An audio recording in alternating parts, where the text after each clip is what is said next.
We got nowhere to be. Sweet moments man by the beach o kaya i-fun dance challenge kasama ang anak nilang si Katie. Pinupusuan ng netizens ang closeness ngayon ni Katrina Halili at dati niyang partner na si Chris Lawrence. Oh my God! Curious ang netizens.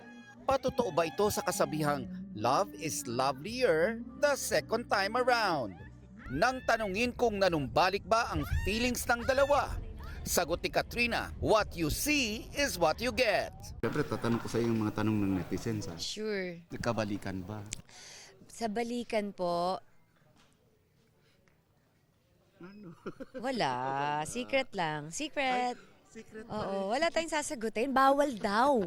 Bawal daw po sumagot. Ang mahalaga raw ngayon para kay Katrina, mas nabuo ang relasyon ni Chris sa kanilang anak na matagal na raw niyang hinihintay at ipinagdarasal. Happy ako na nakikita ko na nagiging tatay talaga siya. Nararamdaman ko talaga yung pagiging present niya as tatay. Speaking of parenthood, relate much daw si Katrina sa kanyang karakter sa upcoming drama series na Kamao.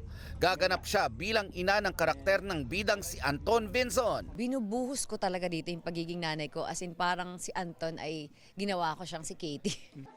Maraming makaka-relate dahil syempre marami pong nanay. Or kahit hindi ka nanay, basta gagawin mo lahat para sa pamilya mo.